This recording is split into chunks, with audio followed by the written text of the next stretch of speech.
Good morning friends. Last લેક્ચરમાં તમને homework આપ્યું હતું કે માતા અને પિતાનું રુધિર જૂથ જો તમે જાણતા હોવ તો સંતતિનું રુધિર જૂથ તમે શોધો. અને બીજું કેટલું હોમવર્ક એવું હતું કે માતા કે પિતા બેમાંથી એકનું રુધિર જૂથ જાણતા હો, સંતતિનું રુધિર જૂથ જાણતા હો તો માતાનું રુધિર જૂથ શોધો. હવે અમુક લોકોએ હોમવર્કમાં ડાયરેક્ટ આની અંદરના સીધા જવાબ આપી દીધા હતા આના, જે ક્યાંકથી બેઠા ઉતારેલા હોય. અગત્યનું શું છે કે તમારે પ્રેક્ટિસ કરવાની છે બેટા.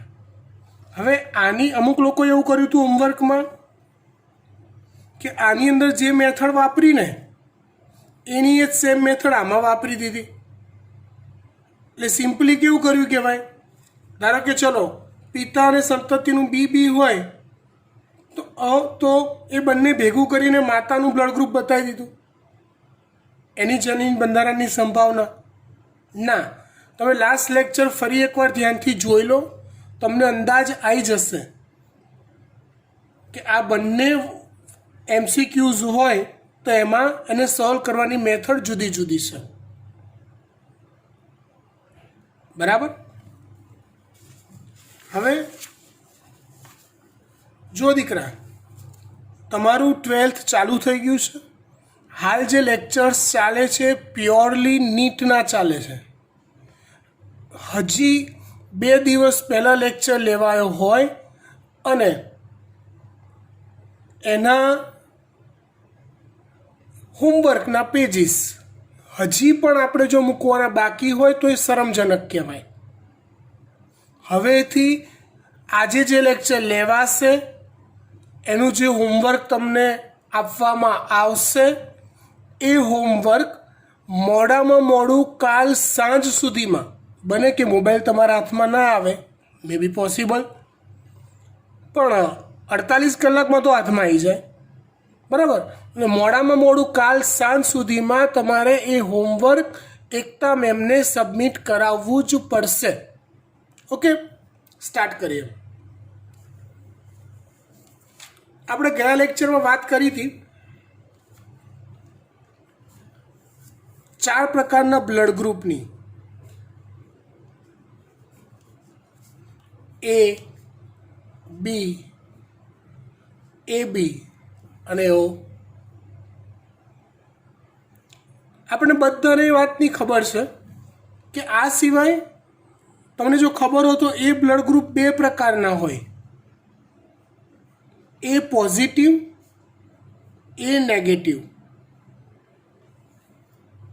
Same way B positive, B negative, AB positive, AB negative, O positive, O negative.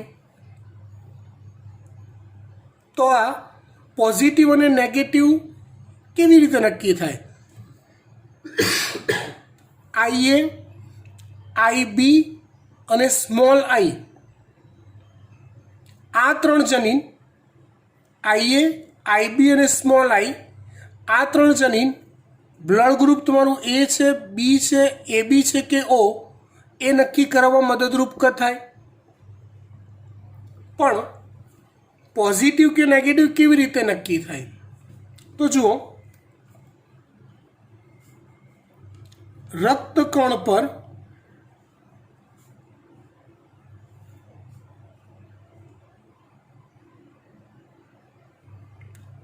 એક અલગ પ્રકારનું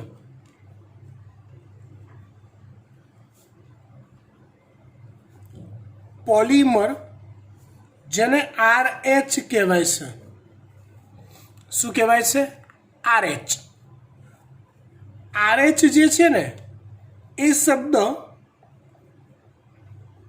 રેસસ પ્રકારના વાનર પરથી આવેલો છે.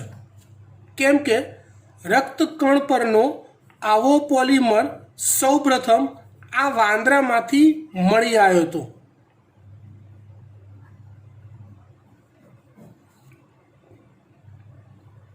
ફરી એકવાર સમજો કે રક્તકણ પર એક અલગ પ્રકારનો પોલિમર રેસસ પ્રકારના વાંદરાના મળી આવ્યો રક્તકણ પર. એ પોલિમરને RH નામ આપ્યું. હવે જો કોઈ વ્યક્તિ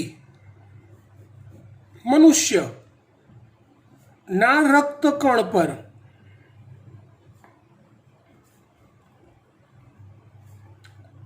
RH પ્રકારના પોલિમરની હાજરી હોય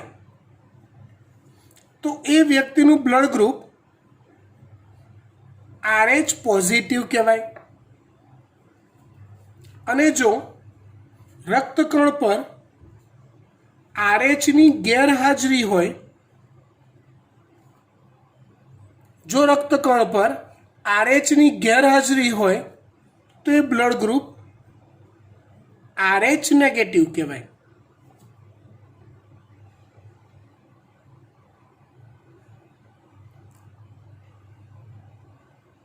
વધારે ડિટેલમાં સમજીએ કે ધારો કે આ કોઈ એક વ્યક્તિના રુધિરમાં આવેલા રક્તકણ છે, RBC રેડ બ્લડ સેલ. એ રક્તકણ પર ધારો કે એ પ્રકારનો પોલિસેકેરાઇડ છે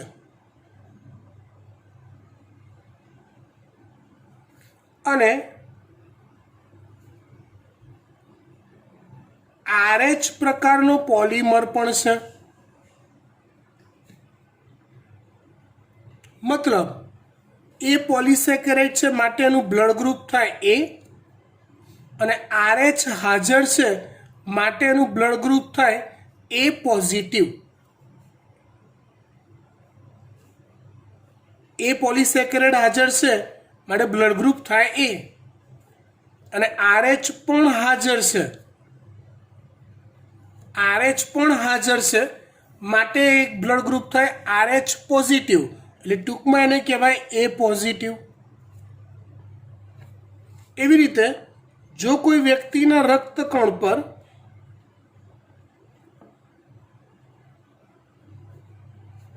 એ પ્રકારનું પોલિસેકેરાઇડ હાજર છે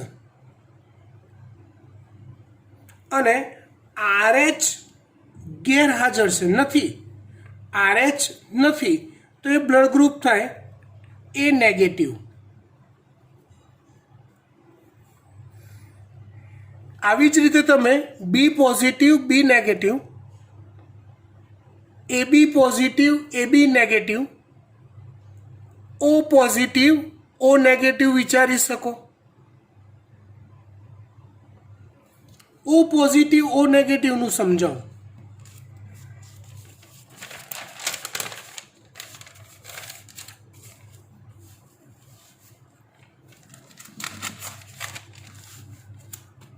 જો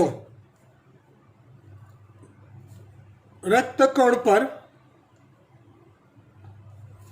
નથી A પ્રકારનો પોલિસેકેરાઇડ, નથી B પ્રકારનો પોલિસેકેરાઇડ, તો એ બ્લડ ગ્રુપ કહેવાય O. પણ એ રક્તકણ પર જો RH પ્રકારનો પોલિમર હાજર હોય, જો O બ્લડ ગ્રુપ એટલે શું? રક્તકણ પર A અને B બંનેમાંથી એક પણ પોલિસેકેરાઇડ હાજર હોય નહીં, એટલે O. પણ RH હાજર છે તો એ કહેવાય O પોઝિટિવ. એવી રીતે રક્તકણ પર નથી A કે B હાજર, નથી RH પોલિમર હાજર, તો એ બ્લડ ગ્રુપ કહેવાય O નેગેટિવ. ખબર પડી ગઈ વાત?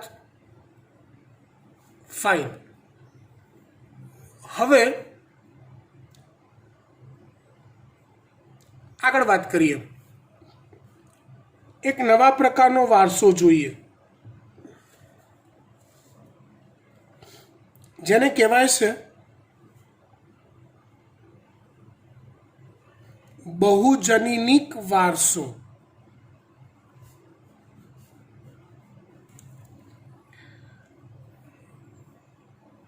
બહુજનીનિક વારસો એટલે શું? તો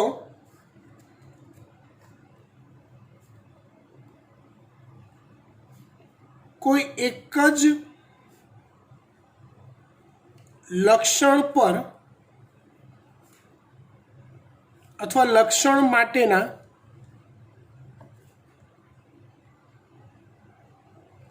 બે કરતાં વધુ વૈકલ્પિક જનીનો હોય અને આ બધા જનીનો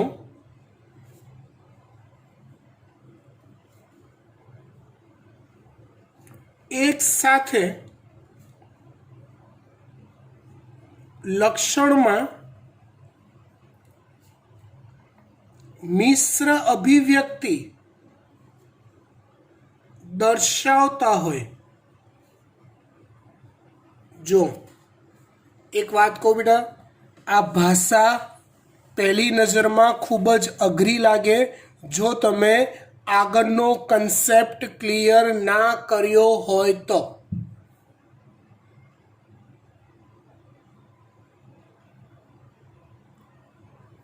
એટલે હું દરેક લેક્ચર વખતે કહું છું, આજે ફરી એકવાર કહું, ઢીલા ના પડશો, કચકચાવવું પડશે, કેમ કે નીટ તૈયાર કરવા બધો સિલેબસ એક સાથે મગજમાં રમતો રહેવો અનિવાર્ય છે. Is it clear? ચલો ફરી એકવાર, બહુજનીનિક વારસો તો કે કોઈ એક જ લક્ષણ માટેના બે કરતાં વધુ વૈકલ્પિક જનીનો હોય અને આ બધા જનીનો એક સાથે લક્ષણમાં મિશ્ર અભિવ્યક્તિ દર્શાવતા હોય. એટલે અહીંયા કેવી વાત થઈ? આ જે વારસો છે ને એ બહુ વૈકલ્પિક જનીનોના વારસાથી થોડોક અલગ છે. બહુ વૈકલ્પિક જનીનોનો વારસો એટલે માનવ રુધિર જૂથનો વારસો. ઉદાહરણ હમણાં જ આપણે જોયું આગળના લેક્ચરમાં, એની આગળના લેક્ચરમાં બી, જેમાં યાદ કરો 3 જનીન હતા.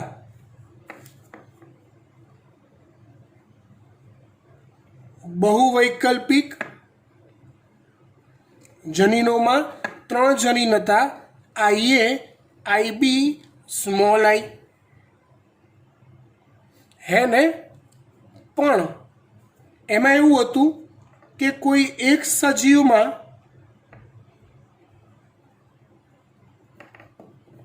આ 3 ટાઈપના જનીનો હાજર હોય ખરા? તો કે ના હોય. કોઈ એક સજીવમાં વધુમાં વધુ તો 2 જ પ્રકારના જનીનો હોય. યાદ કરો તમે માનવ રુધિર જૂથનો વારસો. જો બતાવી દઉં તમને. હા, જો આ માતાનું બ્લડ ગ્રુપ બી છે, બરાબર? તો IB તો કોઈ એક જ થયો, એક જ પ્રકારનો જનીન થયો. આ તો કે 2 પ્રકારના થયા, એક IB થયો અને બીજો સ્મોલ આઈ થયો. ઓ બ્લડ ગ્રુપ હોય તો સ્મોલ આઈ થયા, બંને આઈ સ્મોલ આઈ. આ છે એ બ્લડ ગ્રુપ અહીંયા, તો IA અને સ્મોલ આઈ છે. પણ મેક્સિમમ 2 જ પ્રકારના જનીન હોય. અસર કરતા જનીનોની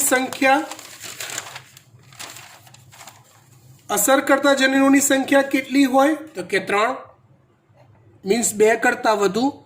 પણ સંતતિમાં કે સજીવમાં એ પૈકીના હાજર જનીનોની સંખ્યા કેટલી? તો કે 2 જ. મેક્સિમમ 2 ટાઈપના હોય.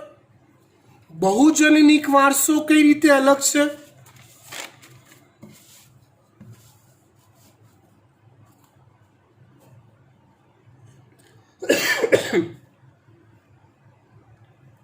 તો કે બહુજનીનિક વારસામાં એક સાથે 2 કરતાં વધુ જનીનો વૈકલ્પિક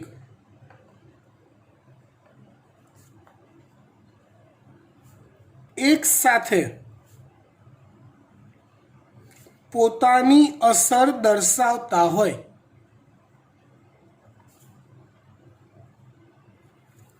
એક સાથે પોતાની અસર દર્શાવતા હોય. ખબર પડી વાત?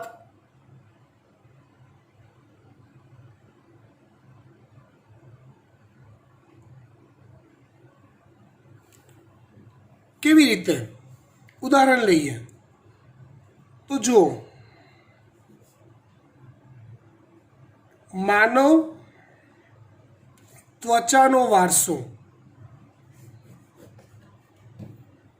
મનુષ્યની ત્વચા. તમે જુઓ, મેન્ડલે કીધું એ પ્રમાણે કોઈ પણ લક્ષણ માટે 2 સ્પષ્ટ અભિવ્યક્તિ હોય.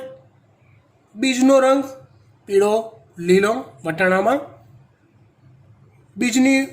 છોડની ઊંચાઈ, ઊંચો છોડ, નીચો છોડ. મનુષ્યમાં તમે ત્વચાનો રંગ જુઓ તો શું 2 જ પ્રકારની વેરાયટી હોય? ચલો, ઓલું ગુલબાસનું અપૂર્ણ પ્રભુતાનું ઉદાહરણ આપણે યાદ કરીએ. ગુલબાસ, મિરાબિલિસ ઝલાપા, એનું ઉદાહરણ યાદ કરીએ તો સફેદ પુષ્પ, લાલ પુષ્પ અને મિશ્ર અભિવ્યક્તિમાં આવે ગુલાબી પુષ્પ, અપૂર્ણ પ્રભુતા. 3 જ વેરાયટી થઈ. મનુષ્યના રંગમાં શું ફક્ત 3 જ પ્રકારની વેરાયટી જોવા મળે? ના ભાઈ ના, બહુ બધી વેરાયટી જોવા મળે. કેવી રીતે વેરાયટી નક્કી થાય યાર? સમજાવું તમને, ધ્યાન આપો. માનવ ત્વચાનો જે વારસો છે તેના પર અસર કરતા મુખ્ય 3 જનીનો છે. માનવ ત્વચાના રંગ માટે અસર કરતા હોય એવા મુખ્ય 3 જનીનો છે. એક છે કેપિટલ A, બીજો છે કેપિટલ B, ત્રીજો છે કેપિટલ C. જો બેટા, માનવ ત્વચાનો જે રંગ છે ને એ રંગ મેલેનિન પ્રકારના રંજક દ્રવ્ય પર આધારિત છે. જેટલા મેલેનિન રંજક દ્રવ્યો વધુ હોય એટલો રંગ ઘેરો હોય, અને જેટલા મેલેનિન રંજક દ્રવ્યો ઓછા હોય એટલો રંગ આછો હોય. આ A, B, C 3 સમજવા ટ્રાય કરજો. A, B, C 3ની અસર અલ્ટિમેટલી મેલેનિન રંજક દ્રવ્યોનું સંશ્લેષણ વધારે છે. વાત બરાબર સમજો. Capital A, capital B, capital C આ ત્રણેયની અસર પ્લસ પ્લસ પ્લસ થાય. પ્લસ પ્લસ પ્લસ એટલે શું? દાખલા તરીકે હું તમારા ઘરે ચા પીવા આવ્યો, લોકડાઉન પતે પછી હો. હા, અત્યારે કોઈ બોલાવશો નહીં, કોઈ આવવાનું નથી. ધારો કે હું તમારા ઘરે ચા પીવા આવ્યો, તમારી મમ્મીએ મારા માટે ચા મૂકી, એક ચમચી ખાંડ નાખી. ત્યાં મમ્મીને કોકનો ફોન આવી ગયો અને મમ્મી બીજા રૂમમાં ફોન લઈને જતી રહી. તમારી મોટી બહેન રસોડામાં ગઈ, એણે જોયું કે સાહેબ મારે ચા મૂકી છે, સારું કદાચ ખાંડ નાખવાની રહી ગઈ હશે તો મમ્મીએ બીજી એક ચમચી બેને બીજી એક ચમચી ખાંડ નાખી દીધી.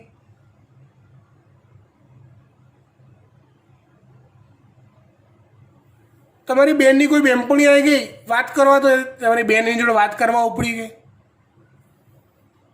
મેં કીધું કંટાળીને બેટા હવે ચા તો લાય, ક્યાંનો બેહાડી રાખ્યો છે. તો બેટો ઊભો થયો, રસોડામાં ગયો, સમજો કે સાલું સાહેબની ચા મોડી રહી ગઈ હશે તો, એટલે બેટાએ બીજી એક ચમચી ખાંડ નાખી દીધી. થયું શું? તો કે ચામાં જેટલી ખાંડ નાખવાની હતી ને, એક વ્યક્તિ, બીજી વ્યક્તિ, ત્રીજી વ્યક્તિ, તો ખાંડની માત્રા પ્લસ પ્લસ પ્લસ થતી ગઈ.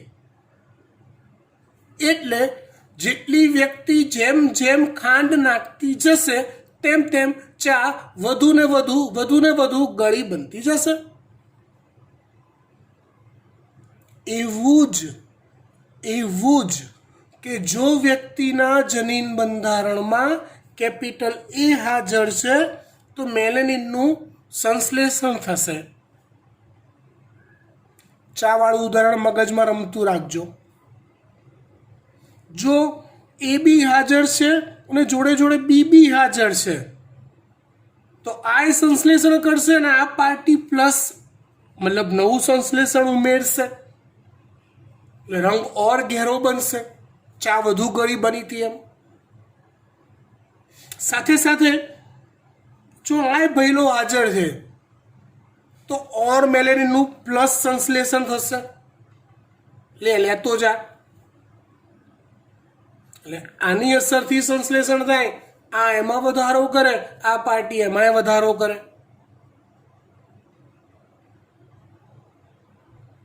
ખ્યાલ આવી ગઈ વાત? ફાઇન.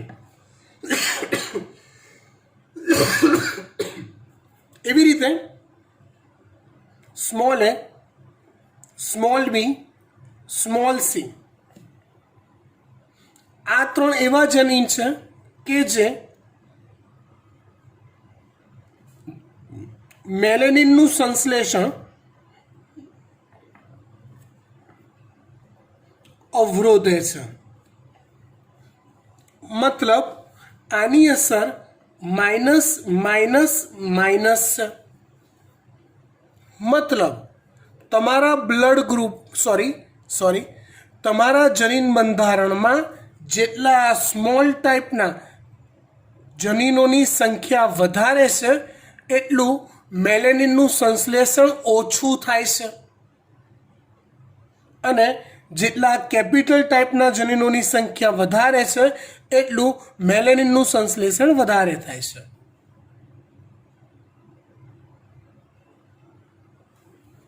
મારો કહેવાનો ભાવાર્થ એ છે કે જો કોઈ વ્યક્તિનું જનીન બંધારણ capital A, capital A, capital B, capital B, capital C હોય, કેમ કે એક પ્રકારના જનીનોની જોડ જોવા મળે.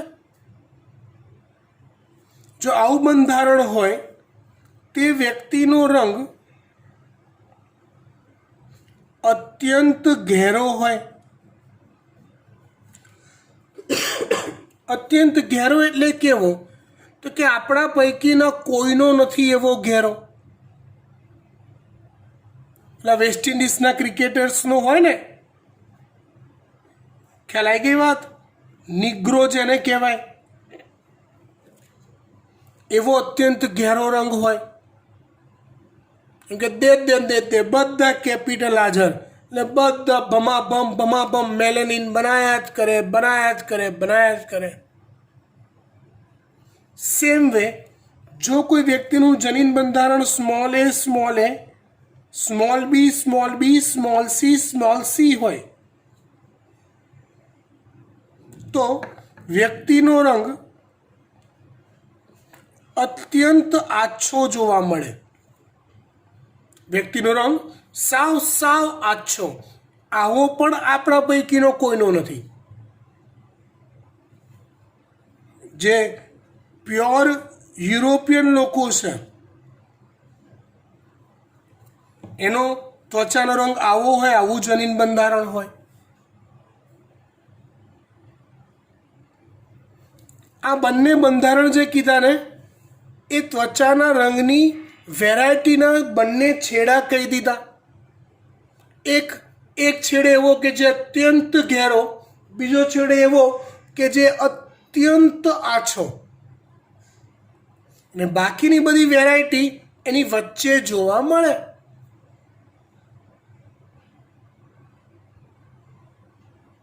યાદ એ રાખવાનું કે તમારી પાસે ત્વચાના રંગ માટે જવાબદાર જનીનનો નંબર ઓફ જનીન 1 2 3 4 5 6 હોય. મીન્સ 3 જોડ હોય. હવે આ 6 જનીન પૈકી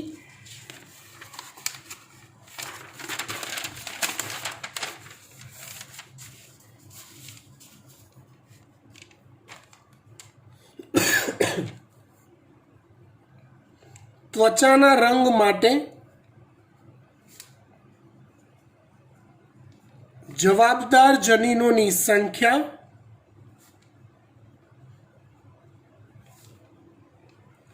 3 જોડ એટલે કે 6 નંગ હોય. તે પૈકી જેટલા કેપિટલ વધુ, હવે એ બી કોઈ બી ટોટલ 6 જનીન પૈકી બકા તારા જનીન બંધારણમાં કેપિટલ જનીન કેટલા છે? તો જેટલા કેપિટલ વધુ એટલો રંગ ઘેરો, અને જેટલા સ્મોલ વધુ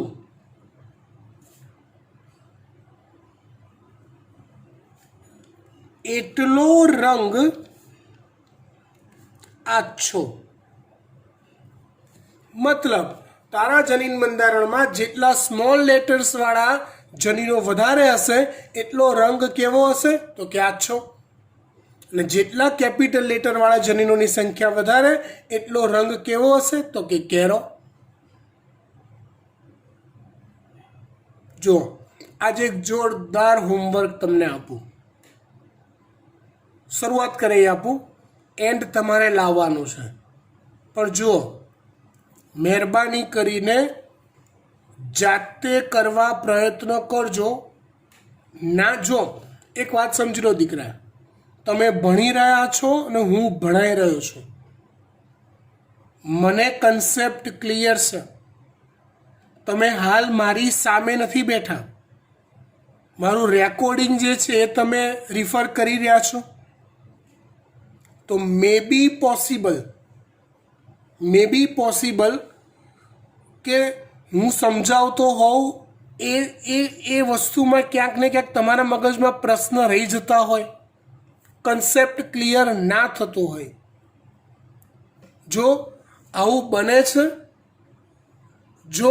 બને છે તો તમારે બેટા મને પર્સનલમાં એ ટોપિકનો ફોટોગ્રાફ જે આપણે મૂકીએ છીએ ગ્રુપમાં એ મને સેન્ડ કરો, ક્વેશ્ચનિંગ કરો.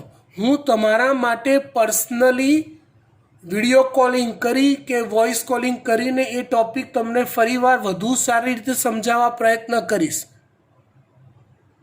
તમે નથી સમજતા તો મને કહેશો, તેમાં કે નાના નથી થઈ જવાના. ઓકે, બિંદાસ પૂછો બેટા. જો ધારો કે આપણે એવું વિચારીએ કે એક વ્યક્તિનું જનીન બંધારણ capital A, capital A, capital B, capital B, capital C, capital C છે. જેનો રંગ અત્યંત ઘેરો છે, એનું પ્રજનન small a small b small c સાથે કરવામાં આવે, જેનો રંગ અત્યંત આછો છે. ચલો વિચારીને કહો તો આના જન્યુ પ્રકાર કેટલા આવે? આના અને આના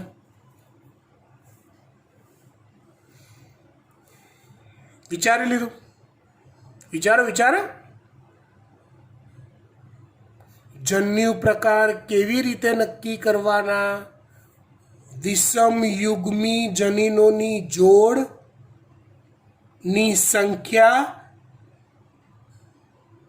બરાબર n અને 2ની n ઘાત બરાબર જન્યુઓના પ્રકાર. અહીંયા વિષમયુગ્મી જનીનોની જોડ કેટલી છે? તો કે એક બી નહીં, બધા સમયુગ્મી જોડ જ છે. કેપિટલ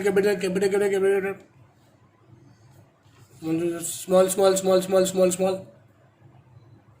આનો પ્રકાર એક જ આવશે, capital A capital B capital C. ને આનો પ્રકાર બી એક જ આવશે, small a small b small c. તો એની F1 પેઢીમાં capital A small a capital B small b capital C small c. તો ચલો આ વ્યક્તિનો રંગ કેવો હોય? તો કે મધ્યમ હોય. કેમ મધ્યમ? કેમ કે 3 કેપિટલ છે ને 3 સ્મોલ છે, એટલે 3 જનીન મેલેનિનનું સંશ્લેષણ પ્રેરે, 3 અવરોધે, રંગ કેવો જોવા મળે? તો કે મધ્યમ જોવા મળે. હવે આવું મધ્યમ રંગ ધરાવતી બે વ્યક્તિઓ વચ્ચે પ્રજનન કરાવવામાં આવે.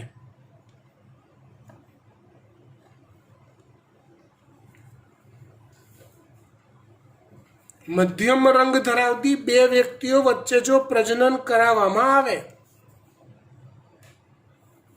તો એમના જન્યુ પ્રકાર કેટલા એ તમારે હોમવર્કમાં શોધવાનું છે.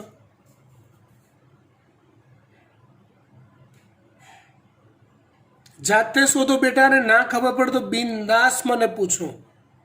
આમ તો એવું કહેવાય કે હું 24 કલાક તમારા માટે અવેલેબલ છું, પણ ઊંઘવાના કલાકો છોડ દેજો.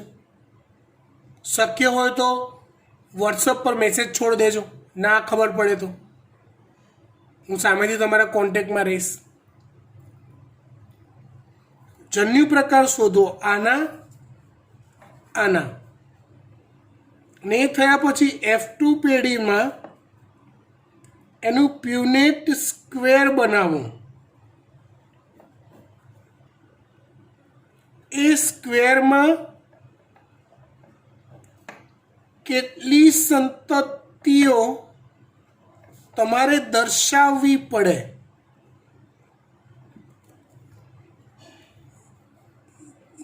મજા આવશે. શેની મજા આવશે કહું? આના જન્યુ પ્રકાર તમે જોવા જાઓ ને તો આ વિષમયુગ્મી છે, એક જોડ થઈ. આ વિષમયુગ્મી છે, બીજી જોડ. આ વિષમયુગ્મી છે, ત્રીજી જોડ. એટલે 2ની 3 ઘાત, એટલે 8 પ્રકાર આના, 8 પ્રકાર આના, એટલે આના 8 પ્રકાર, આના 8 પ્રકાર. એટલે ટોટલ પ્યુનેટ સ્ક્વેરમાં તમારે સંતતિ બતાવવી પડે 8 ગુણ્યા 8, એટલે 64 પ્રકારની બતાવવી પડે. કેટલા પ્રકારની બતાવવી પડે? 64. હોમવર્ક કરવું પડશે. It is just only for your practice. બરાબર? એટલે તમારે શું કરવું પડશે? આવું એક ફૂલ સ્કેપ પેજ લેવું પડશે આખું. અહીંયા 1 2 3 4 5 6 7 8 એવા 8 આ બાજુ. દ્વિસંકરણના પ્રયોગમાં જુઓ આપણે 16 ખાના બનાવ્યા હતા. હવે એવા 8 ઊભા ખાના, 8 આડા ખાના, એટલે ટોટલ 64 ખાના થશે. એ 64 ખાનામાં કોનો રંગ કેવો એ નહીં ભરો તો ચાલશે, પણ એ 64 ખાનાનું પ્યુનેટ સ્ક્વેર બનાવીને તમારે હોમવર્કમાં કાલ સાંજ સુધીમાં એકતા મેમને તમારે ફોરવર્ડ કરી દેવાનું છે. અને ગઈ વખતનું હોમવર્ક હજી જેનું બાકી છે એ લોકોએ આજ બપોર સુધીમાં મેમને મોકલી આપવું. Thank you.